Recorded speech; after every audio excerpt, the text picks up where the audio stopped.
go ahead and invite the speakers for the opportunities, new opportunities for private equity from growth to distress to beyond. I will invite the moderator for the session, an eminent investment banker, Skanda Jayaraman, MD and Head of Investment Banking from Spark Capital. Skanda.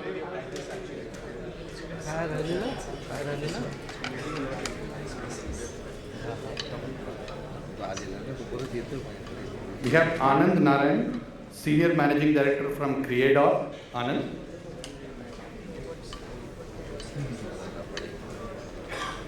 We have Darshan Upadhyay, Partner Economic Laws Practice. Darshan.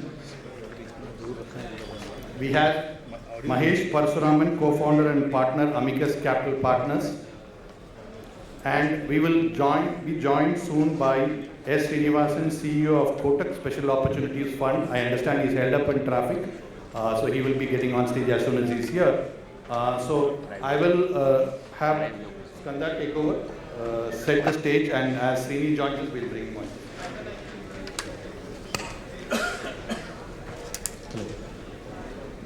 Gentlemen, for joining us on the stage.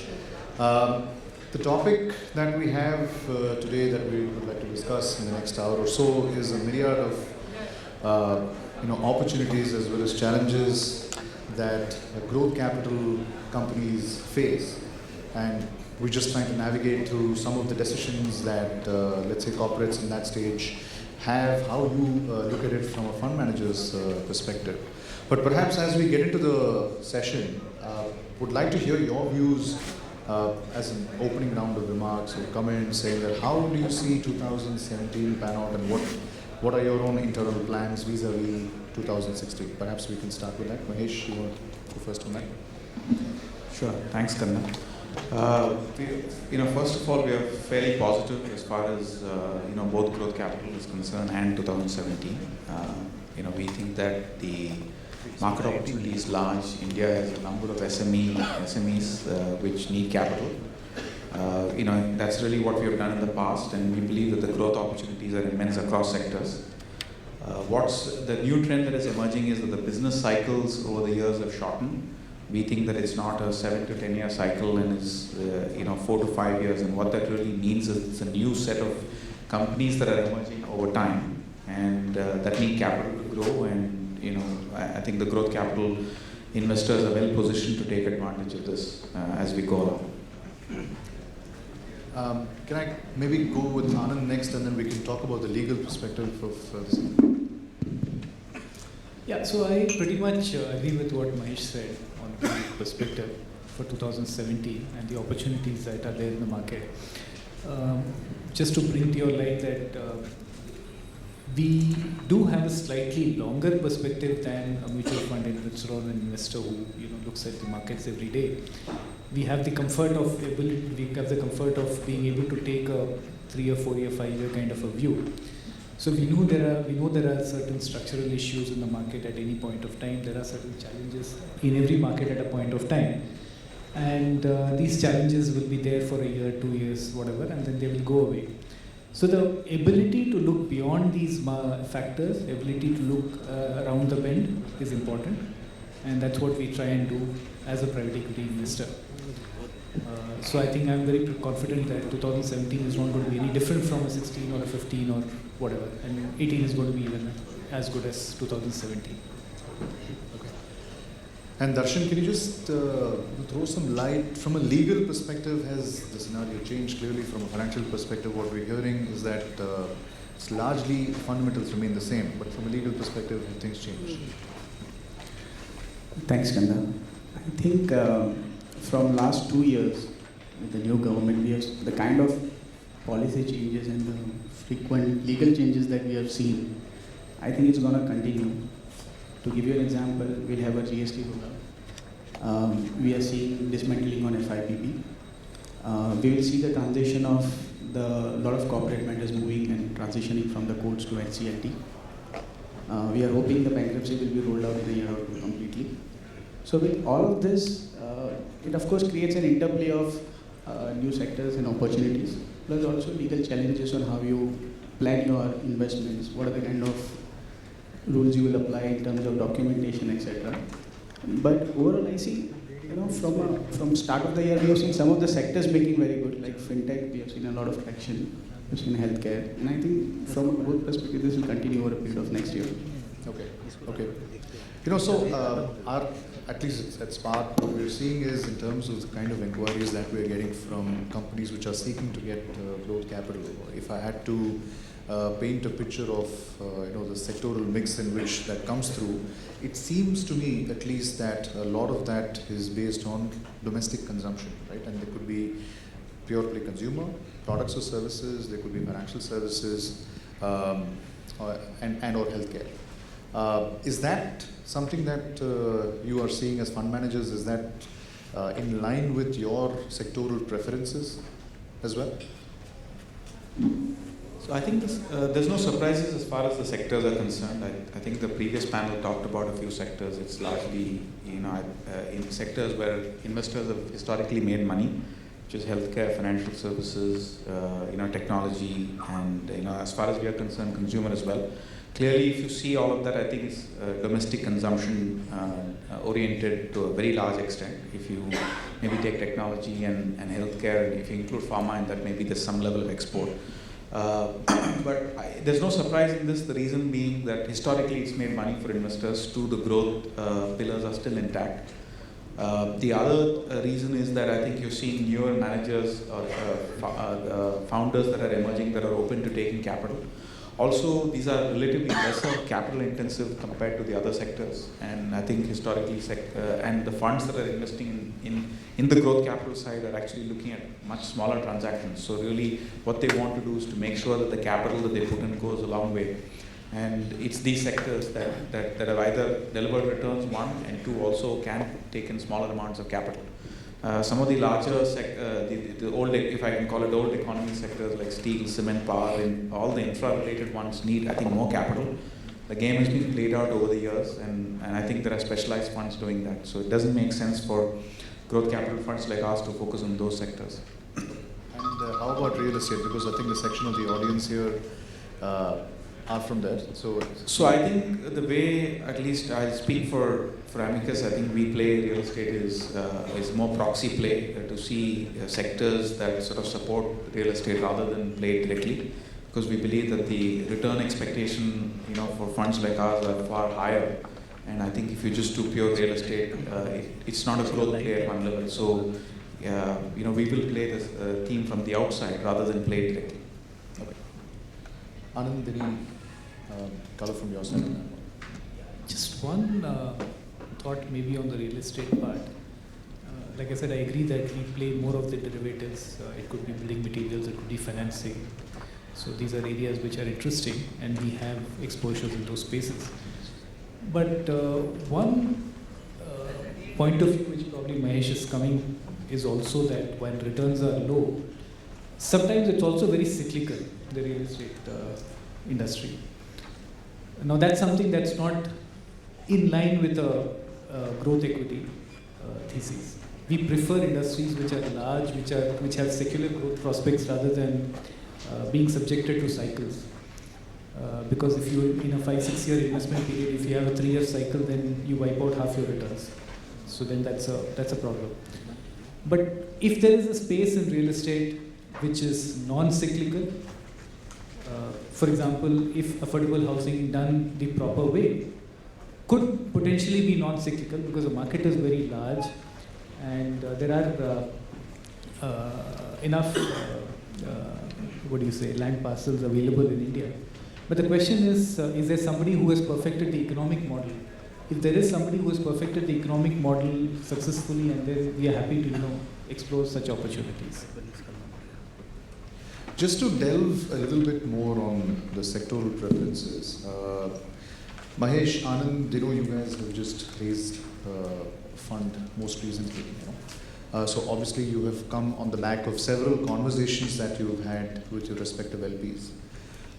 Your LPs must have spoken to you about some of their own preferences, where they would like to see the new funds getting deployed.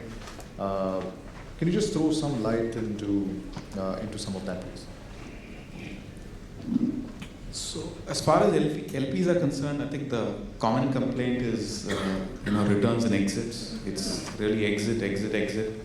The fact that they've deployed a lot of capital into India and have not seen strong returns, I think is a challenge. And that is something that sort of gets mentioned in every meeting, and it's not a surprise. So I think that's probably the biggest factor in any conversation. I think it takes up the most amount of time. And I guess the managers have to sort of learn to make sure that they deliver returns. The second thing is capital is clearly concentrating in larger managers or managers that perform well. So clearly you're going to see this consolidation trend that has happened over the last few years continue. You will see new managers come up, but I think unless they perform, I think it'll be difficult for them to raise subsequent funds.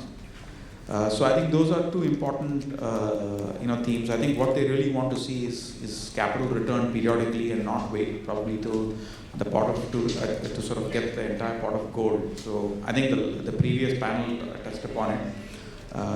So I think I won't spend more time repeating that as well. So the key thing is really exit. Two, what they're also looking at is trying to see how people can actually increase collaboration. The challenge that and this is probably something that's emerging over the last few years, that they see managers that are engaged are competing with each other but really don't collaborate or sort of use the information effectively as they pursue deals. Simply because they tend to compete a lot more with each other. And I think that competitive intensity is taking out the level of collaboration, which means that they're either bidding up prices or that they're probably missing vital reasons why people are actually passing deals. So I think that's probably an important one as well. Just two other additions to that. One, I think what I have seen is it's not possible that you do a bunch of investments and not screw up in one or few of them. You would screw up in some of them, but then when you do that, it makes sense for you to go back and be transparent about it, give out the reasons, and say that this is what you've done, this is the mistake that you've done, this is how you're going to correct it. Or if you don't know even what mistake you made, fine. Just go back and say this is bombed. They appreciate that. They appreciate timely information. I think that's very, very important.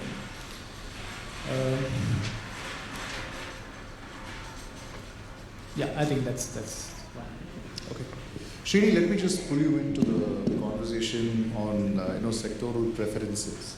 So obviously we have from a growth capital, minority-based fund managers' perspective, what's clearly emerging is that domestic consumption-based themes are most conducive for their investment preferences.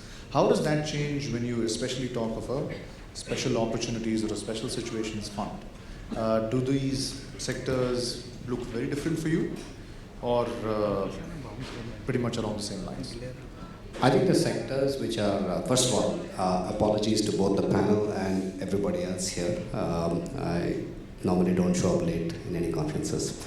To come back to your question, the sectors where there is a lot of equity that is chasing, and which is essentially, obviously, it's chasing it because there is pretty significant growth available there, is really not what the special sit guys are looking at.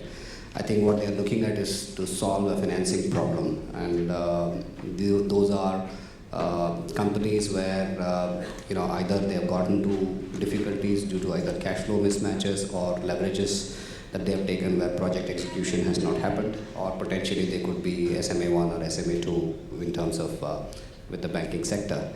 There are other situations where today there was a press report about Kevin Care giving an exit to Chris Capital. Those are structured credit transactions that special situations or structured credit players can do. Return numbers could be different for a quality company like Kevin Care, but if you think about a company which is not in the same league, and remember there is nearly $40 billion of private equity which has not found an exit, and that $40 billion is the principal amount of money that was invested.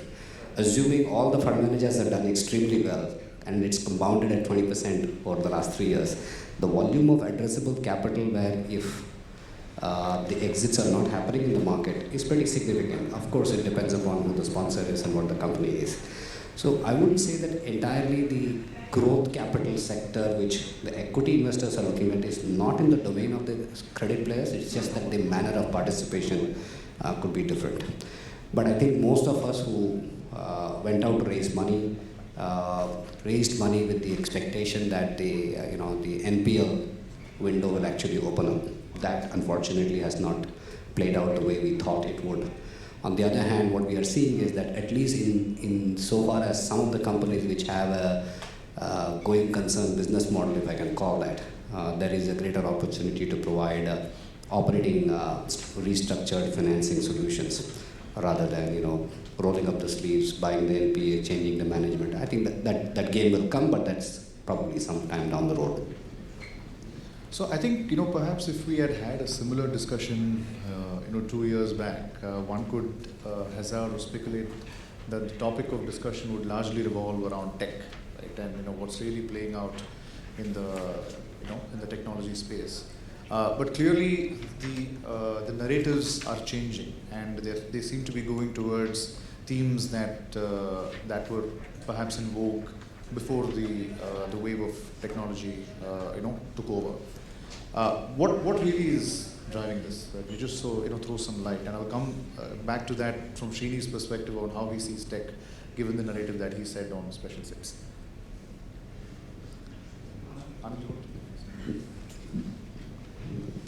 So I think personally I don't understand tech too much, but and we haven't done any tech investment. But from an outsider point of view, we've always believed tech to be an enabler, and it has enabled. And we've never believed in this model of offshoring and making an arbitrage, labor arbitrage kind of a model. But to my mind, it's a little irrelevant. As long as we think of technology as an enabler for most of our businesses, and it is a necessary enabler, and today we are finding that without technology, you can't address your customer, you can't address your supply chain, you can't address your process, you can't bring in efficiency. So from that point of view, technology is interesting. I don't think we have evaluated technology in a very detailed manner as far as standalone technology companies are concerned. Okay, Mahesh. Technology is an area of focus for us clearly, and I think what we're looking at clearly is not the billion-dollar idea that the VCs are looking at. So in that sense, we're differentiated. We're looking for boring, profitable companies that are growing at maybe 30-40% a year instead of trying to solve a huge market problem in itself. So in that sense, we're a little different in terms of we like business services as well as a sector. As far as technology, at the beginning of this panel, we talked about disruption across sectors and how the cycles are getting shorter, and I think probably technology is playing a big role in that process in itself. So we see technology as, like Anand said, an enabler in each of the businesses, and I think all our businesses that we're looking at need to adapt to it and make sure that they either adapt to it or that there'll be a generation of companies that just pass by them that will just simply take away market share. So we don't believe that we're focused on consumer tech or fintech, and I think these are simply terms that have emerged where there's a greater element of technology involvement in each of these segments, either consumer tech or fintech or healthcare tech. Clearly, when you're evaluating a business model, we want to see what disruptions are there and how well positioned each of our portfolio companies or potential investees are, and make sure that they make the right level of adjustment or incorporate technology into their own growth plans. And if we believe that they're not going to be competent enough, simply we don't engage or we drop the ball. So clearly I don't see this as a new wave really, but I think it's just simply the changing environment, and everybody needs to be part of it. Okay. And Srini, just coming back to the question on your sectoral preferences. So obviously you touched upon some of the criteria, irrespective of which sector a company belongs to, for you to consider. But that said, today when, let's say, technology as a sector is not going through the best of times, and we see a lot of companies either folding up or going through a serious crash crunch, is that pool of entrepreneurs, should they be looking to some kind of structured credit or some kind of special situation funds that can come and bail them out, or are there challenges to that? Well, I think from our perspective, the volume of single ticket transaction that we are looking for is slightly larger. So the early stage companies, which may, even if the business model has challenges, could potentially be challenging from a credit point of view. But if I were to take Manish's definition of the broader technology industry's outlook as it stands today, as you know, we run both private equity, real estate, and special situations credits. And if I wear the hat of either of these in multiple ways, I think there's a lot of discussion right now with senior leaders in the technology industry for the first time talking about efficiency of capital allocation. And when you look at efficiency of capital allocation, you now have the two of the big companies doing a big stock buyback program, so they're giving cash back to shareholders. So let's cast the mind forward a little bit and see what else can they do for capital allocation efficiency. There is no business and there's no reason for a lot of these companies to be owning their own office space. So if I were to look at it from a real estate fund point of view, I'll do a sale and lease back and buy off all the office space and let the shareholders get the money back. Right. There are no, if you look at the multinationals, the Accentures, the IBMs, the Googles, the Microsofts, none of them own office space in India. So there is no reason why a TCS or an Infosys or a Mahindra British Telecom should own an office space in India. Right. So let's get capital efficiency going, give me some business, I'll buy the office assets, and shareholders should be very happy about it. So that's one opportunity that I see. I think the other opportunity is that managements, depending upon what kind of technology business they are in, given all the volatility around the sector, and if the market continues to correct on that, or companies which are not in a position to effect a stock buyback program because they don't have surplus cash, there could be opportunities to take companies private. And where are they going to get the capital to take companies private? The banking system cannot lend for taking companies private. People like us can do that. And so we will watch the situation. We think that we can sort of look at multiple opportunities that could come out of the volatility in the technology sector. Okay. No, fair.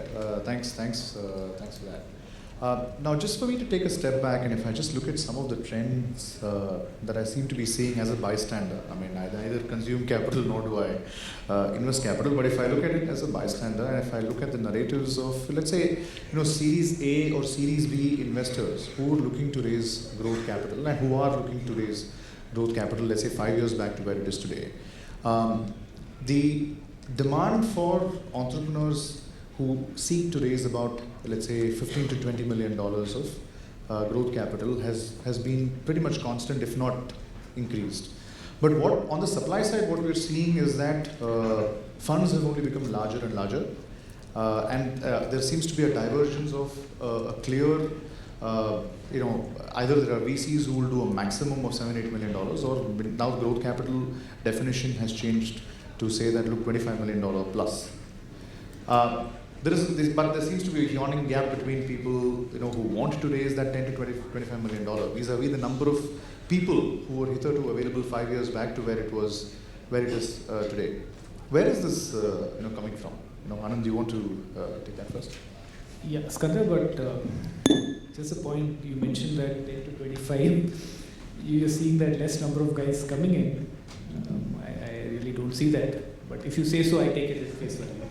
But that's No, I think we're seeing a lot of domestic, capital in that space, but a lot of foreign institutional capital. There's definitely, if you look at the number of people who are willing to invest $15-20 million as a starting check 5 years back to where it is today, there seems to be a big gap. possible. Just that I'm saying we find as much competition in every of our deals that we are doing. I'm not unhappy with competition. It's a market clearing competition. I'm happy for it. There's nothing wrong. You have to compete in the market.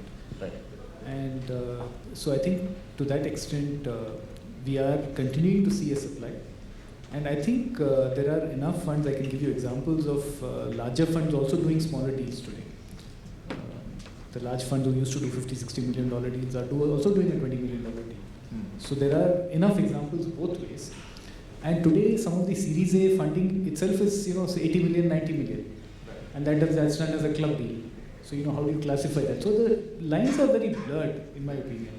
Fair enough. Mahesh, your take?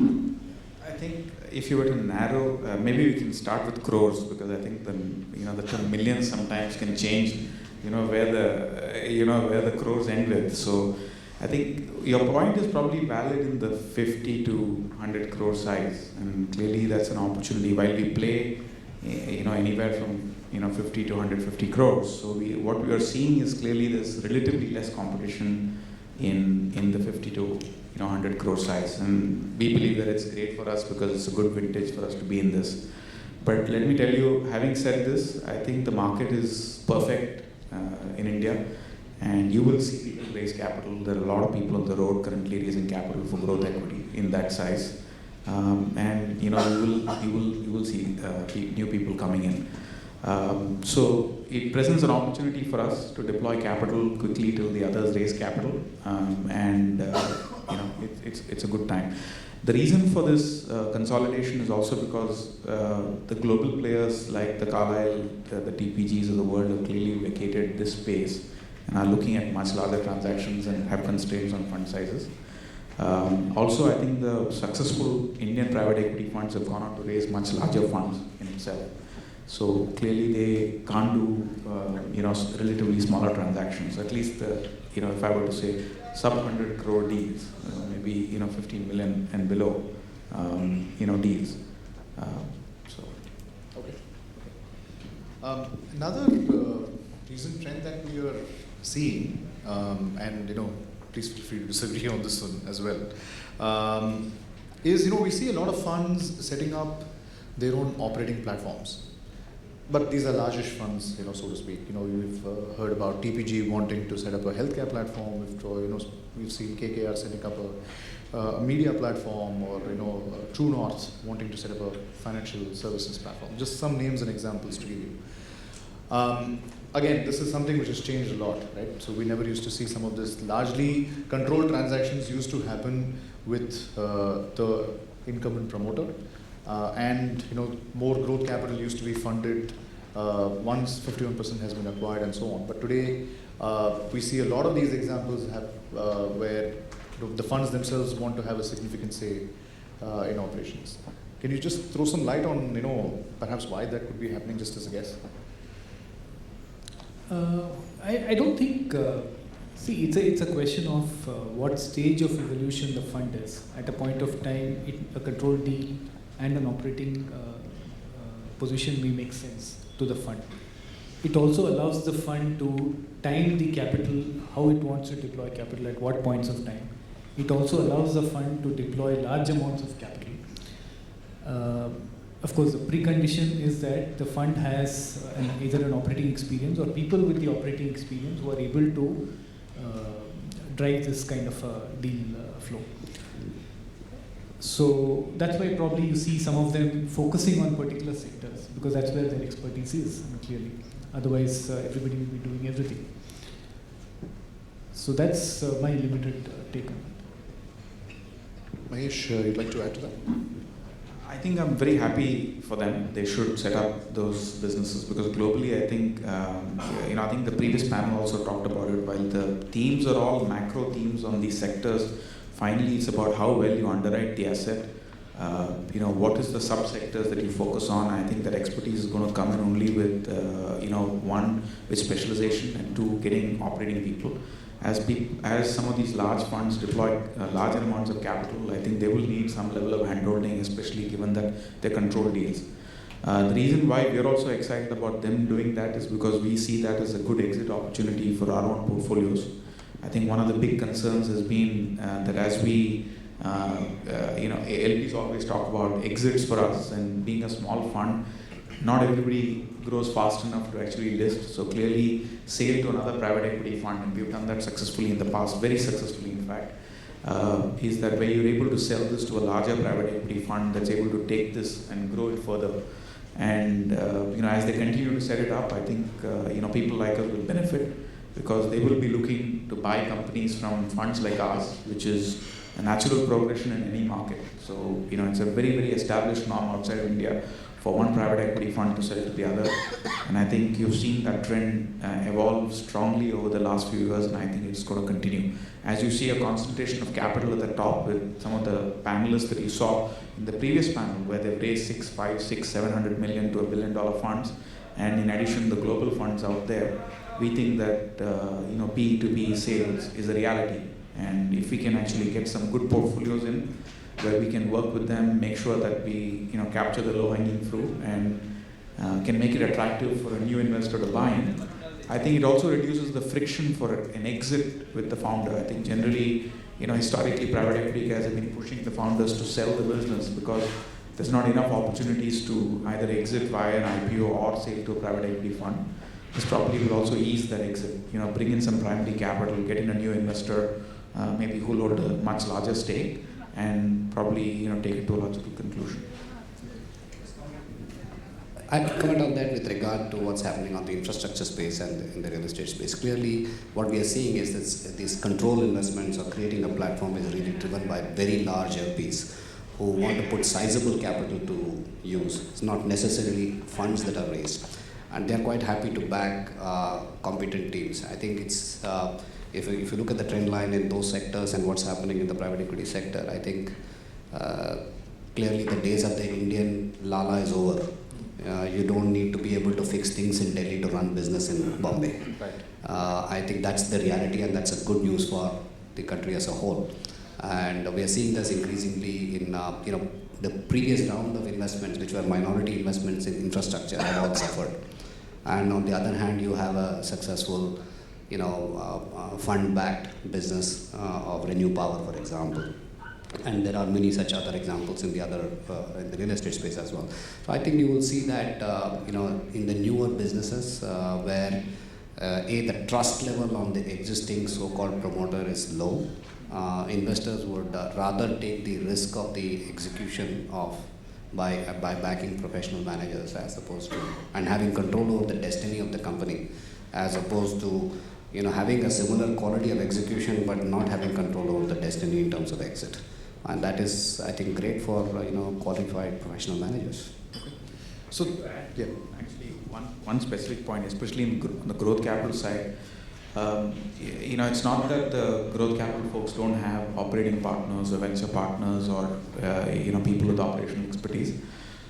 What is important is when you are actually backing an entrepreneur, some of these new sectors and new segments are actually created by passionate, driven entrepreneurs who have a vision to build this business. One, it is not very easy to get talent right away because some of these come from large organizations, and the first 2 years in any investment is very important. What you really don't want is the friction between the investor and the founder trying to build a business where you're trying to inject somebody on the side, where you have a significant minority stake.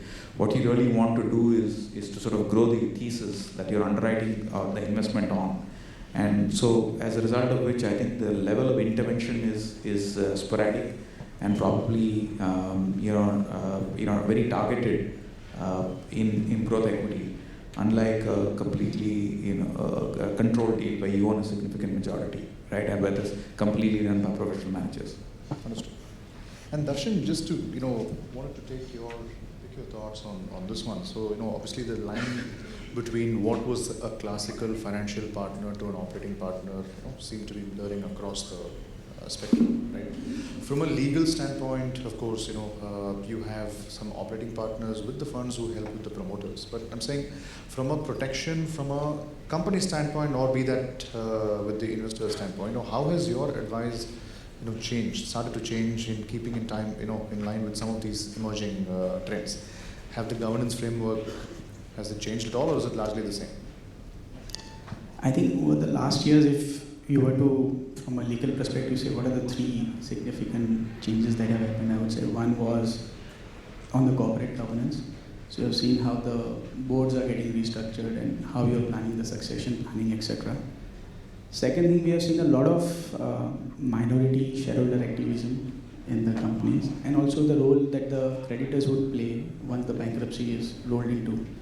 So rather than, if I were to say if you were the control deal, the perspective of the control transaction, the PE investors would look at probably more of how do we incentivize and create a tax efficient structure for the management team.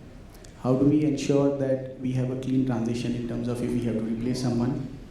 So the clauses like good cause, bad cause, etc. And also how to see we create an opportunity for them to exit along with in the interim period till the time the exit is done, how to give them a financial viability by the time the exits happen. On the minority side, unfortunately there are some of the areas like put and call, the pricing, etc. continue to be a challenge. But funds have realized how can we, instead of doing a control deal, can we do a control type deal? So you will probably see a lot of documentation in terms of strengthening the reporting requirement, the audit requirements, the policies and procedures, and also negotiate a terms where you would have an ability to replace the promoters if that eventuality were to happen. So the kind of controls that we now see in terms of the liquidation preference, the downside protections, etc., are far more relevant than you used to see earlier. Do you see that pretty much panning out in your growth investments as well? Mahesh, Anand saying that you'd like to be a lot more stringent on the, if I may use that word, from a governance framework. Sorry, I'm a little more cynical on that space, so I will. So one of my firm beliefs is that when in India a promoter wants to sell a growth business, he's pretty much squeezed everything out of it when he wants to sell it to you. Right. So why would you want to buy it? Okay. I think improved governance is the new norm, not only because investors want it. I think there are some that are imposed by LPs on the investors, whether it is ESG or whether it is anti-corruption or whether it is money laundering and whatnot. At the same time, what has also happened is that growth capital investors have lost a lot of money over the years. I think the last 7-8 years, after the 2007-8 cycle. So clearly, what people want to do is to increase the level of engagement. Want to make sure that founders really, diligence is a lot more, I'd say, intense or in depth. Deals take longer to close. They really want to make sure that the documentation is well thought through. So I think that's the new norm. So whether you like it or not, I think the market will have to adjust to it. It's not a particular investor that's pushing for it, but I think it's simply a function of own experiences versus what the LPs themselves want. As far as control transactions go, I think we are agnostic to it.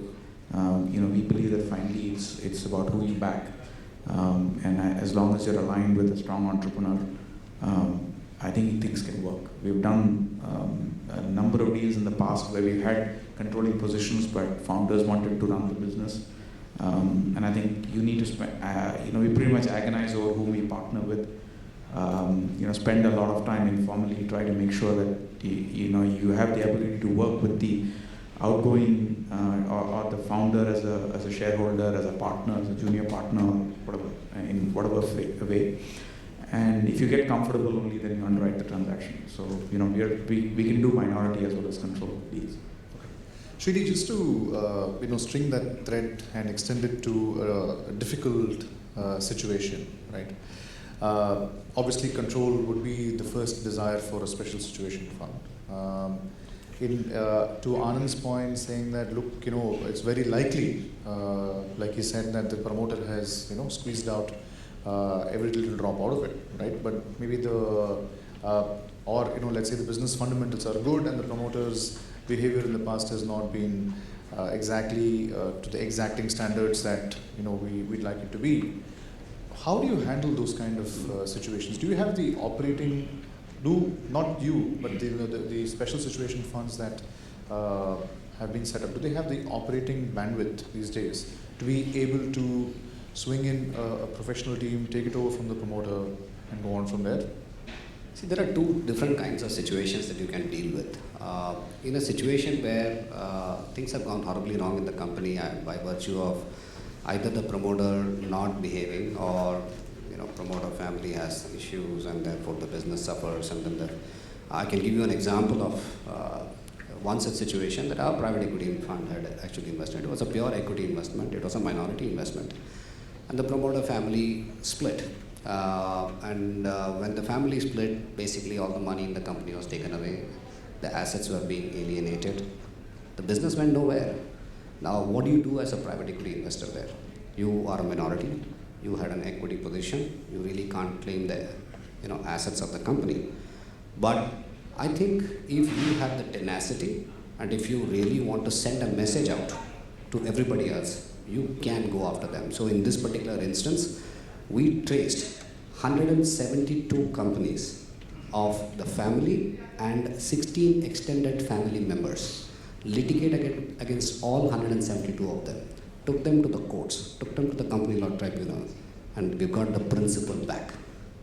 It took us 5 years to do it, but you send a message out. Even if I'm going to do minority investment, please don't mess with me. If the business, I've taken a business risk. If the business is not done well, I don't mind losing money. But if I'm going to lose money because of your misbehavior, you need to send a message out. Sure. And it is imperative on managers to do that. I think in the past cycle, probably 7-8 years ago, the amount of investment for some of the global guys was so negligible that they actually did not go after some of these situations. But we have seen that in the last few years. Many managers are going after some of these situations where purely the business is suffering because of the misbehavior or the lack of intent of the management.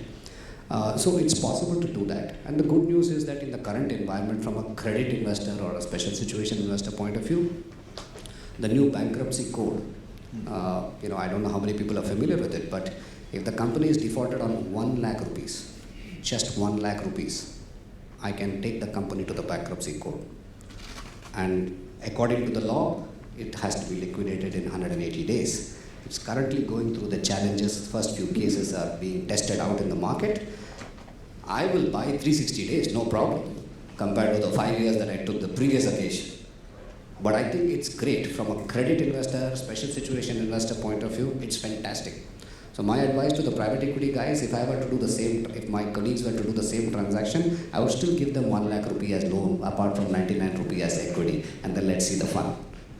Darshan, you have something to add on that? Yeah, I would say you're right, Sri. And if it's implemented in the letter and the spirit, I mean, we will hopefully see a lot of the situations being avoided. One of the fundamental other factors that I would point out there is that the control is not on the promoters now. Unlike we have seen, liquidation in India takes almost more than 4 years.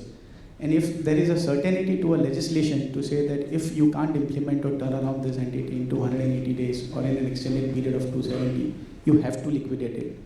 And the control has now shifted from the promoter-driven readjustment or realignment to completely in the hands of the creditors. The law is so far-fetched that it provides the ability for creditors to even take over the management in the interim. So, and all of the litigations can stop. The main reason why this has always dragged here is there are multiplicity of litigations when you go after a promoter in such a situation. And if bankruptcy, if it's implemented in the right spirit, it says that all such litigations has to stop once the reference is made to the bankruptcy court. I think one other area which is probably in the pending litigation that you are referring to is how the sector regulators play a role. So if they were going to influence something out of this, that's something that probably the court should lay a process to say that should not be that should be avoided. I mean, that's one area which probably see if it's not implemented currently could delay the process.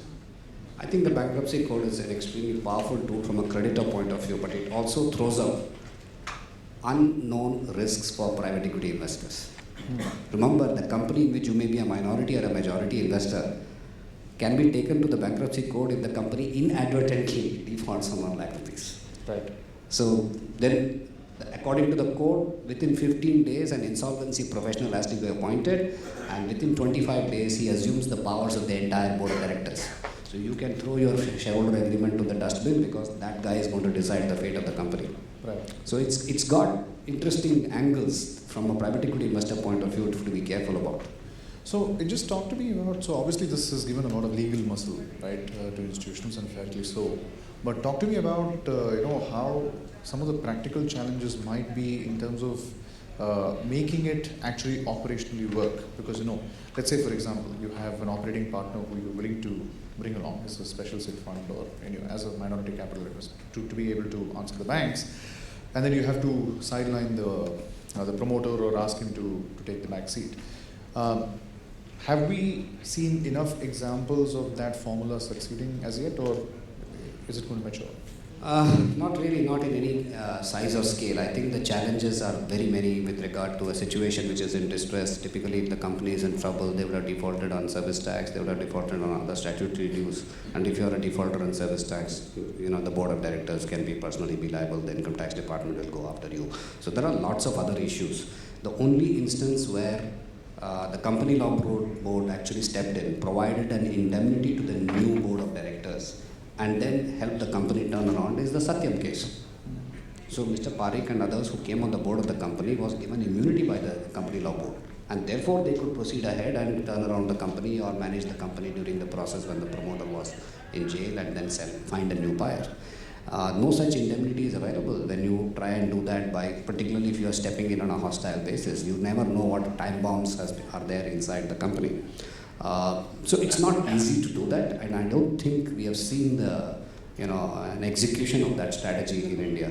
So I think when people talk about buyout funds or distressed funds which have done this turnaround strategies in other parts of the world, there is a concept of deterrent possession, and in effect there is a fair degree of protection given the moment you become a debtor in possession and you personally are not liable to some of these situations. I think some of that architecture is not yet fully in place. But bankruptcy code is one method to possibly deal with that, because you can actually sell a business as a business undertaking. A liquidation need not necessarily be asset stripping. Right. You can sell a business as a business undertaking. When you do that, then the new management can actually take over the business in an entirely new entity, and the liabilities can actually sit with the earlier legal entity. So there is it throws up an interesting dimension about how some of these situations can be tackled with. India is different, so it will happen differently in India compared to the other parts of the world. Fair enough. Thanks for that. But also, as we round off the discussions, because we're short of time, and as we get to a close, just a question for you, Mahesh, and you, Anand, is you started off the discussion by saying that, look, LPs obviously, irrespective of the sector or whatever, want to see more exits, right? So two questions attendant to that do you see more of exits happening in 2017, or let's say if you have to make your entry in 2017 at a time where everybody else is trying to exit, what impact is that going to have on your entry valuation? So some. I think as far as number of exits, I think there's currently clear momentum as far as exits, simply because there's a lot of capital across. Whether you call growth equity or buyout or venture, though the venture ones are relatively shy of coming out and saying that right now, but I think there's capital across the spectrum today in India. So I think that trend will continue. Capital markets seem to be positive. As far as new deals, I think we need to get it at fair valuations. For that, maybe on a lighter note, we need to keep the banker out. Pay me with fees, keep me out. But on a more serious note, I think the way to look at it is, while it all seems, for every fund, they do between 2 and 3 deals a year, right? And typically you have at least 2 or 3 teams that can run in parallel. So it's effectively 1 deal per partner, or maybe 1 deal per senior, professional in the firm. So I think and for funds that are very early in the life cycle like ours, there's no pressure really, because you have a 4-5 year window for you to deploy capital. So I think clearly, post-purchase dissonance is not an option in our business. Clearly, you'll regret it. And the amount of time that you spend turning around an investment is far, far greater. While we say a lot of these things about, founders and exits and, all those, I can tell you it's very difficult to actually make that decision to cut your losses. And I think it's very difficult. You can spend 20 years in the industry, but still, getting the timing right to say, I got this wrong and I'm going to be able to cut losses and focus on the good ones is a very difficult decision. As a result of which you need to be very deliberate and thought through. It's important that people underwrite well. So yes, there will be some pressure as there's more capital. There will be some pressure on valuation. There are some sectors that are clearly going through some interesting frothiness and valuation.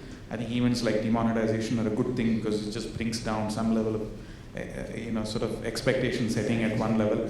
So while a lot of people might have different views, I think the investor community, I think at one level is relatively happy. I can tell you that. At least, yeah, buy side. So I think what it does is it just settles a little bit of frothiness that was there in the market. So I do see investments and exits happening in parallel in 2017. I think the opportunity exists, and I think the action. Well, everybody is looking at these three or four sectors. It's going to be the sub-segments in each of them, where people are going to use a magnifying glass to figure out where the next opportunity is for themselves. Okay.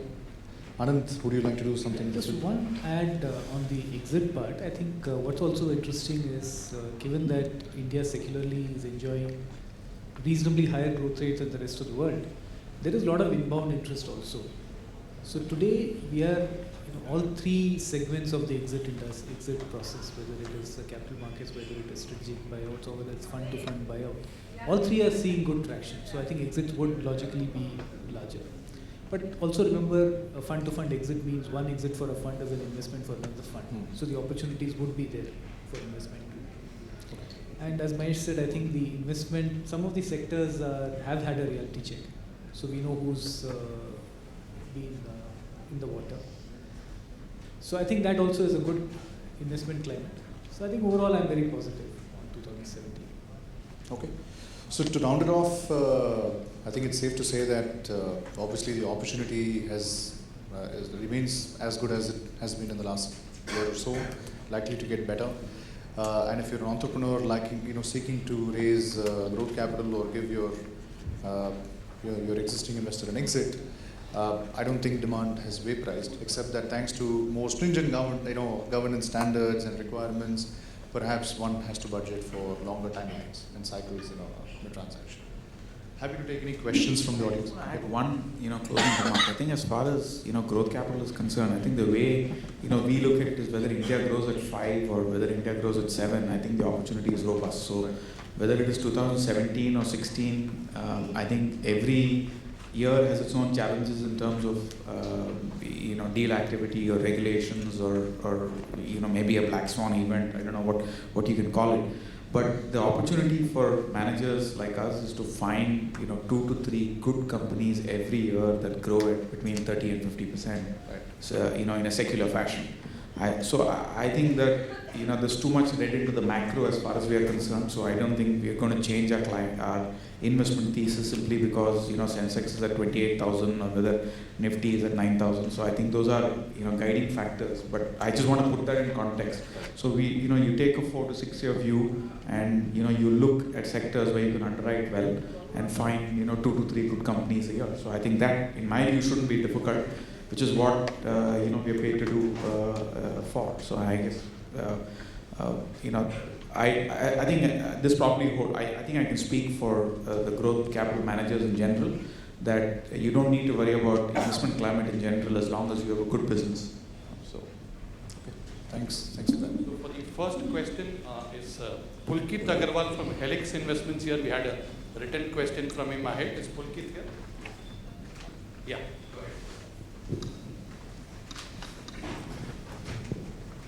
Hello everyone. My question to the panel is, what is the biggest challenge faced by first-time fund managers in raising capital?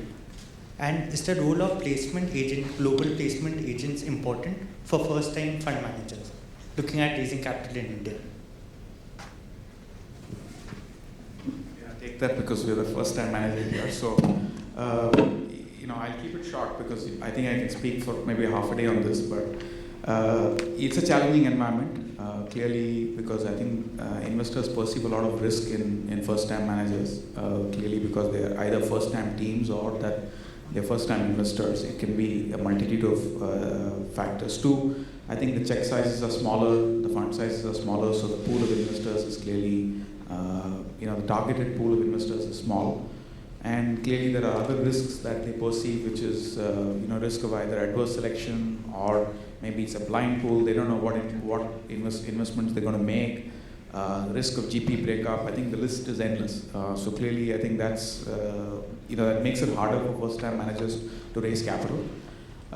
So I think timing, vintage, and a little bit of luck helps.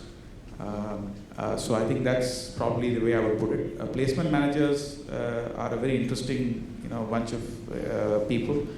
They want to come in only when there's certainty that you will close a fund. So until you do a first close, I think it'll be very difficult for you to get anybody interested unless it's a very large fund, which is sort of an oxymoron because you're a first-time fund in itself. So I think they will come in probably after the first close, might play an important role. Thanks a lot. Hello, this is Abhishek Jha from Substance Advisory. My question to Mahesh and Anand is, suppose if you like a deal, then leaving aside valuation, what are the key challenges you face for making an investment? And second question is to Srinivasan, that given the bankruptcy code is initiated, do you feel there will be a lot of opportunities in the stressed asset space? So I think the single biggest challenge aside from valuation is, I think, to my mind, is how do we align, because we are a minority investor. So how do we align our interest with the entrepreneur who's running the business or the majority shareholder? Typically, the entrepreneur who's running the business is holding the business for keeps. He comes in with a 35-year, 40-year, 100-year perspective. We have a 5-year, 6-year, 10-year perspective. How do we align that? How do we build in appropriate benchmarks, periodic milestones, so that we do a reality check and make sure that we make money and he also makes money? So that's one very, very important aspect.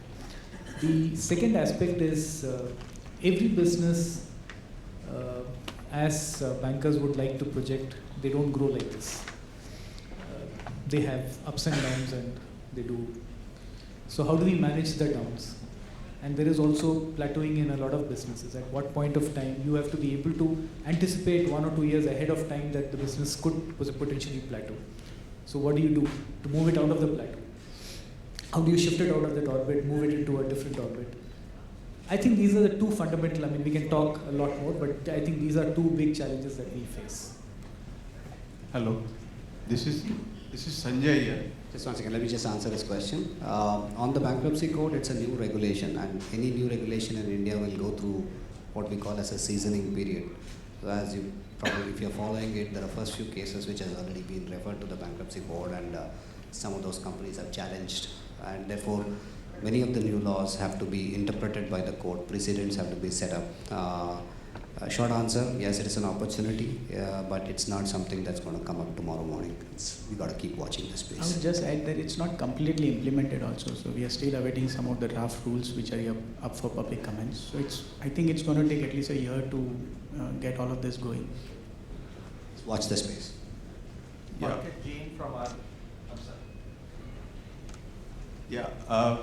In the growth stage, what we see that raising capital is one part, and the problem which we face in India, especially the efficiency of capital deployment, which comes when you start putting into the execution, has tremendous challenges in terms of market, geography, and the fragmentation.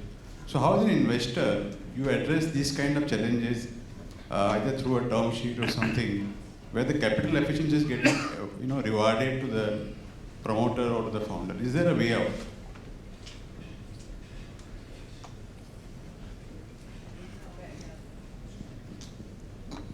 I'm not really sure how you can address the promoter if capital efficiency performance through a term sheet.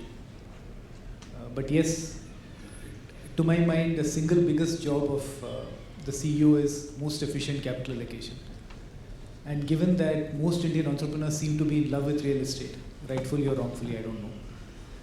I think we have serious concerns on how capital gets allocated. And you would see businesses making 30% EBITDA margins but having 9% ROEs. And people don't even focus on ROEs. So it's a concern. I'm not sure how to address it through a term sheet. It is something that needs to be addressed through a lot of discipline. And see, a lot of times promoters don't even understand what is the return on equity or return on capital. You have to explain it and make sure that they understand it in the right perspective. Because for them, margins are what they look at. They look at gross margins, they look at EBITDA margins, saying we are doing very well. So, I hope. Clarity on what is ROE is very important. You may be saying ROE, he will be understanding ROE. You are talking return on equity, he is thinking return on ego. So, that is the classic example of misallocation of capital. You need to have a shared vision on, when you sign up or underwrite a deal, and I think it's important that, there's very clear demarcation of how this capital is going to be used. And I think the general mistake that private equity does is to sort of underwrite it and then say, okay, we'll figure it out as we go along. And I think that's really where the problems start, because it's a source of stress to start with. And I think it's important that you get into it very early on, make sure that you are comfortable with the way capital is at least the planned allocation, and you stick to it. Right? And I guess sticking to it is probably the most difficult one. But I guess that's probably one role that the investor will need to make sure so that they you can put those blinders for the founder and make sure that they stick to the plan. Pankaj Jain from RBSA Capital Advisors. Question for Mr. Srinivasan. You were, Mr. Srinivasan, as a fund, you've been looking at some of these special situation and distress opportunities here, and I think given the analogy you made on various liabilities that management face in India on the statutory side per se, I mean, you've clearly had a lot of reading into it. My question is the indemnity or the insurance for the turnaround professional or the interim management / CRO. Is that also yet to be worked out? And do we have any, thoughts or some sort of an indicative pipeline, given that the first few cases have already been filed in the NCLT, and your personal thoughts around this? You can buy an insurance policy, a director's insurance policy, but that's not going to cover all the issues that you're likely to face. Secondly, if you are a director on a company which is in default, for example, then you'll be blacklisted as a director to be on another company. So there are, you may be going in as a director voluntarily to turn around the company, but the regulations and the RBI norms, etc., they're not in sync with each other. So all of a sudden, then that's the only investment you're going to make. So those are some of the things that we need to sort of deal with. So there are practical difficulties in doing this. I think the good news is that broadly, whether it is SEBI, RBI, Ministry, they are aware of some of these issues. And part of the reason why you talked about some of the rules which have to come out under the bankruptcy code will potentially address some of these issues. And I think the insolvency professional is under the regulations has some indemnity with regard to the liabilities and the claims on the company.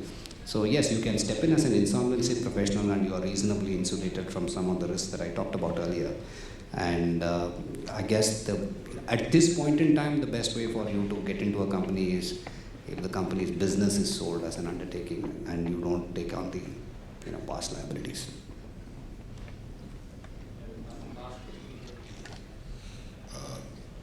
I am Majumdar from Nakshatra Advisors, Nagpur.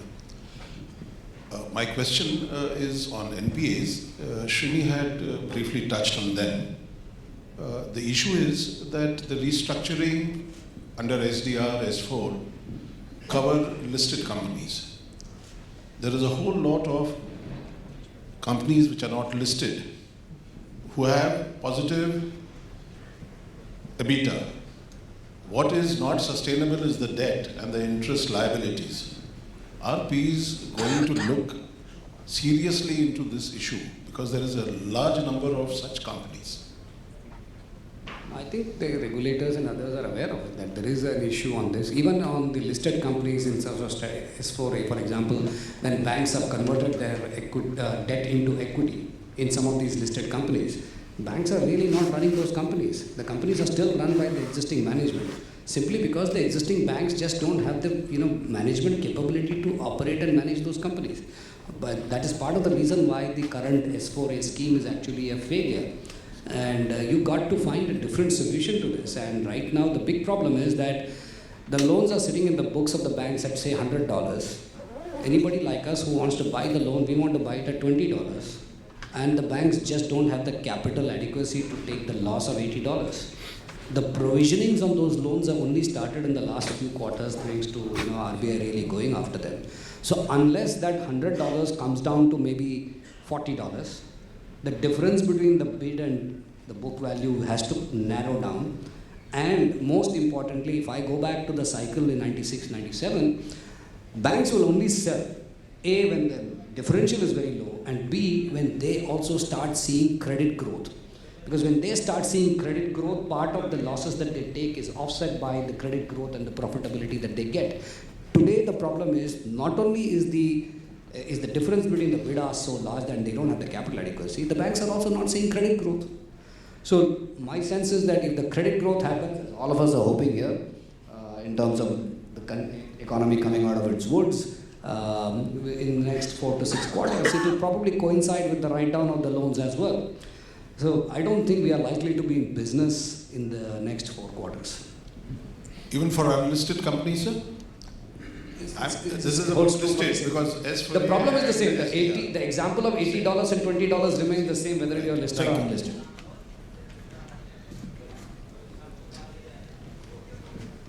So thanks a lot, Skanda and panelists.